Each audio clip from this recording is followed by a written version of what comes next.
조갑제 TV 시청자 여러분 안녕하십니까? 2020년 3월 5일입니다. 한국 시간으로 어제 수요일, 미국 시간으로는 화요일에 있었던 민주당 대통령 후보 예비선거 슈퍼 투즈데이에서 미국 정치 역사상 최대의 드라마가 일어났습니다. 선두를 달리던 버니 샌더스를 한참 뒤에서 쫓아가던 조 바이든 전 부통령이 14개 주에서 9개 주를 휩쓸었습니다. 그래서 단숨에 확보한 대의원 수에서 지금 조 바이든 382명 그리고 버니 샌더스 321명으로 앞서기 시작을 했습니다. 1991표를 얻으면 대통령 후보가 됩니다. 그런데 그동안에 버니 샌더스가 압승을 거듭하면서 선두를 달리다 보니까 조 바이든은 아주 미미하고 저 사람 언제 그만두지 않을까 이렇게 생각했습니다. 그런데 슈퍼 투즈데이 며칠 앞에 있었던 사우스 캐롤라이나에서의 승리의 여세를 몰아가지고 9개 주를 휩쓸었어요. 어디냐 하면은 알라바마, 아칸소, 마사추세츠, 미네소타, 노스캐롤라이나, 오클라호마, 테네시, 텍사스, 버지니아입니다. 이 남부지방입니다. 그리고 버니 샌더스는 캘리포니아, 유타, 버몬트에서 이겼는데 특히 텍사스가 여기가 인구가 많으니까 대의원 수가 많아요. 불과 한 2~3%포인트 차이로 바이든이 이겼습니다. 역전승한 거죠. 이게 결정타였습니다. 캘리포니아는 뭐 400명 이상인데 이건 원래부터 샌더스로 가게 돼 있었어요. 이렇게 함으로써 미국 선거판이 완전히 달라졌습니다.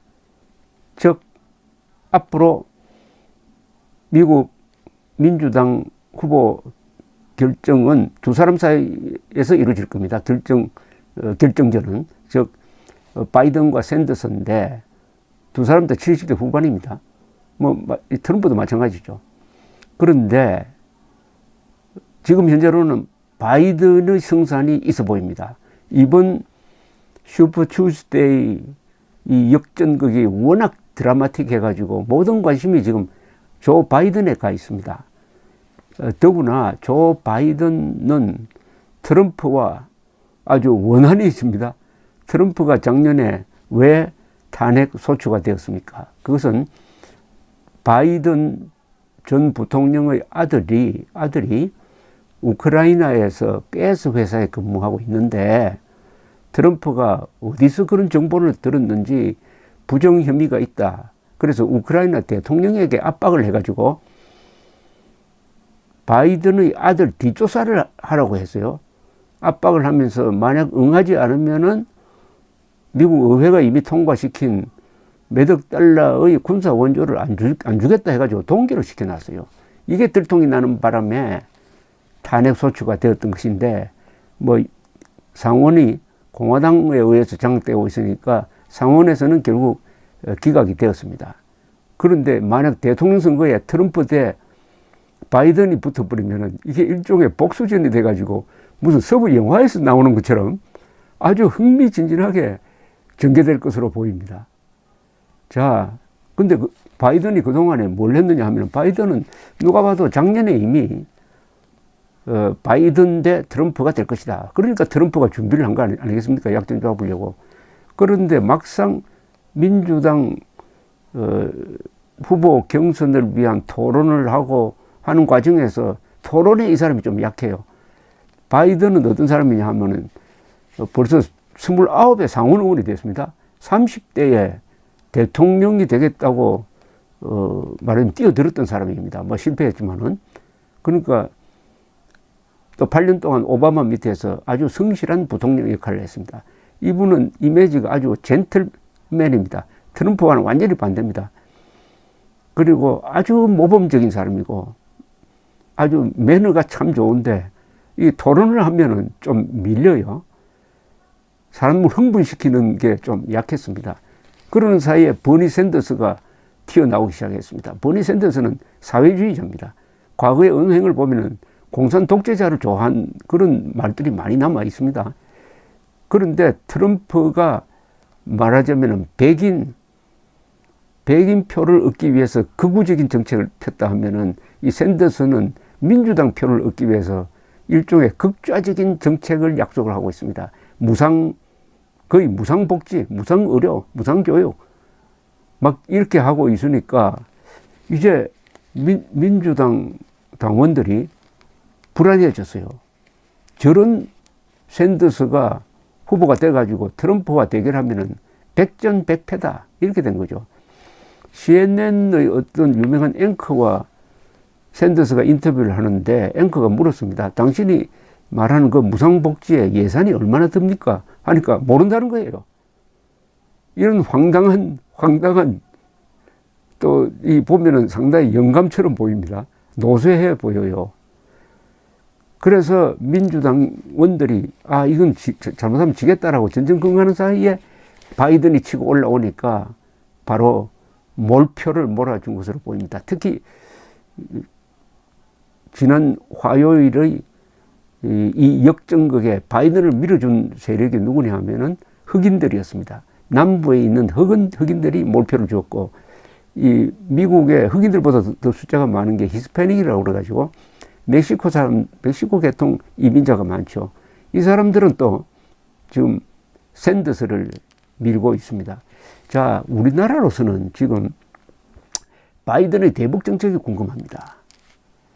미국 대통령이 누가 되느냐에 따라서 한반도의 운명이 달라집니다. 근데 1950년 6월 25일 우리가 남침당했을 때 거기에 해리 S. 트루만 대통령이 앉아 있지 않고 다른 사람이 대통령이 있었으면 파병 안 했을 가능성이 있습니다. 트루만 같은 반공주의자, 결단력이 있는 그 사람이 아니었으면, 그처럼 북한 핵 문제 해결, 그리고 대한민국이 공산화되느냐에 불안을 떨고 있는 한국의 보수 세력으로서는 내년 대통령 선거에서 트럼프가 틀림없이 이제 공화당 후보가 될 테니까 트럼프가 될 것인지, 바이든이 될 것인지, 샌더스가 될 것인지에 따라서 우리의 삶이 달라집니다. 그러니까 예의주시하지 않을 수밖에 없는데, 특히 중요한 것이 대북 정책입니다. 대북 정책에서 바이든은 전통주의자입니다. 전통주의자라는 것은 뭐냐? 북한 노동당 정권은 악이다. 북한 핵은 절대로 허용할 수 없다. 그리고 일본과 한국의 동맹관계를 분명히 해야 된다. 특히 핵우산을 분명히 제공해야 된다. 그러지 않으면 한국, 일본이 독자적 핵무장으로 갈 가능성이 있다. 그러나 대화는 계속한다. 이런 전통적 대북정책 주의자입니다. 이 바이든이. 그러니까 안정감이 있죠. 그러니까 바이든은 수시로 트럼프를 공격합니다. 특히 트럼프의 대북정책이 실패했다는 겁니다. 김정은한테 이용당했다는 겁니다. 김정은에게 줄 건 다 주고 얻은 게 뭐냐? 줄 건 다 준 중에서 한미 연합훈련 안 한 걸, 그걸 뭐 비판을 합니다. 자기의 선거 광고 동영상에 김정은을 등장시키고 트럼프를 등장시키고 했더니 북한이 발칵해가지고 존 볼턴 욕하듯이 막 이 바이든에게 입에 담을 수 없는 욕지거리를 퍼부었는데, 우리로서는 김정은이가 가장 싫어하고 가장 두려워하는 사람이 우리 편입니다. 볼턴 같은 사람, 바로 바이든 같은 사람이죠. 그런 점에서 바이든이 치고 올라왔다는 것은 김정은, 문재인 두 사람에게는 골치가 아프겠지만 우리 한국인으로서는 안심할 수 있는 부분이 있으니까 우리가 지금 열심히 지켜봐야 된다는 말씀을 드리고 싶습니다. 우리로서는, 한국인으로서는 이 샌더스가 나와서 트럼프에게 졌다? 그럼 트럼프는 4년 임기 중에 김정은을 어떻게 할 거냐? 김정은에게 또 넘어갈 거냐? 하여튼 김정은에게 속아 넘어가서 비핵화 사기극에 같이 춤을 췄던, 물론 작년 하노이 회담에서 그 회담을 깨물어서 최악을 면했습니다. 회담을 깨도록 만든 존 볼턴은 쫓겨나오고 요새는 또 트럼프 대통령을 막 비판하기도 합니다. 그럼 또 트럼프가 존 볼턴 비판하고 이러니까 이 트럼프란 사람은 의리 없고 교양 없고 돌출적이고 해서 불안해서 저 사람한테 대북 정책을 맡겨놓기가 참 한데 바이든 같은 사람이 내년 올해입니다. 벌써 올해 11월 선거에서 당선된다면은 아마 북핵 문제라든지 한국의 공산화에 대한 두려움이라든지 이런 데서 좀 안심할 수 있지 않을까 하는 게 저의 생각입니다. 저의 생각인데 아직은 갈 길이 많아요. 지금 확보한 대의원 수가 380명, 그러니까 바이든이 380, 샌더스 320, 1991표를 얻어야 됩니다. 아직 갈 길이 많습니다. 아직도 또 변수가 있을 것입니다. 그러나 저 기분으로는 바이든이 후보가 될 가능성이 많다는 생각이 듭니다. 바이든이 후보가 된다.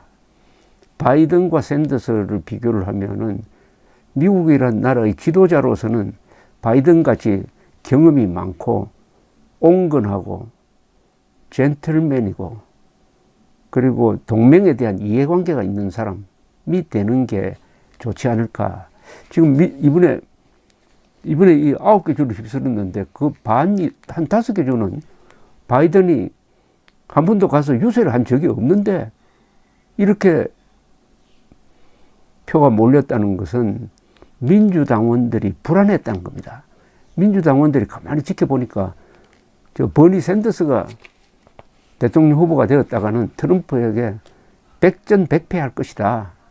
그럼 다른 후보를 찾는데 보니까 역시 안정감이 있는 바이든밖에 없구나.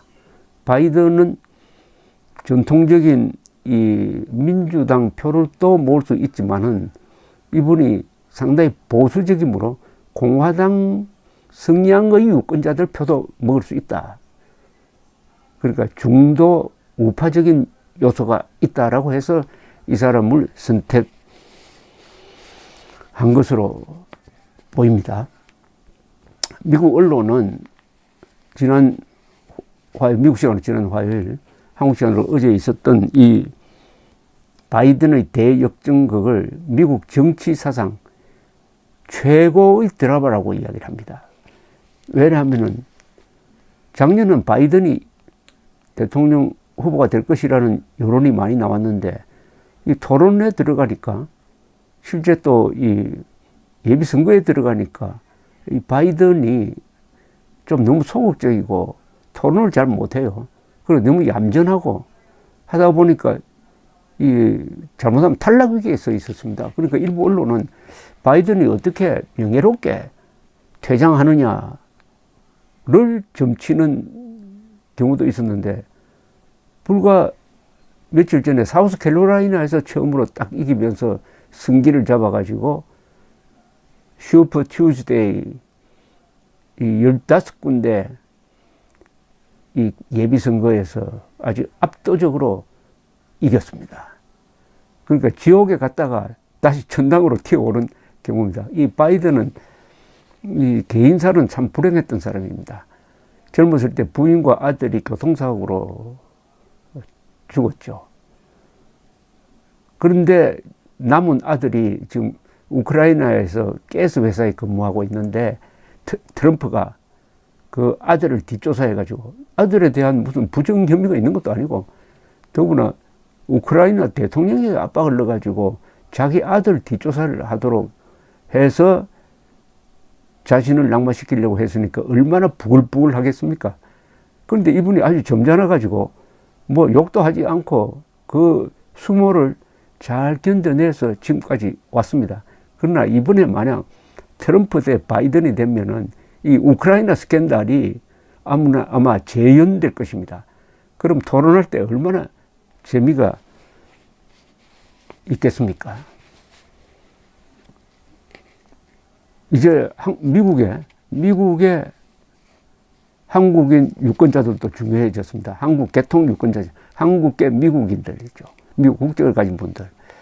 유권자 수가 아마 수십만쯤 될 겁니다. 그런데 투표율이 낮다 그래요. 그러면 발언권이 없습니다. 그러니까 이번에는 뭐 누굴 찍든 투표장에 많이 가서 이 대한민국에 도움이 될 만한 후보에게 표를 던져 주시기 바랍니다. 감사합니다.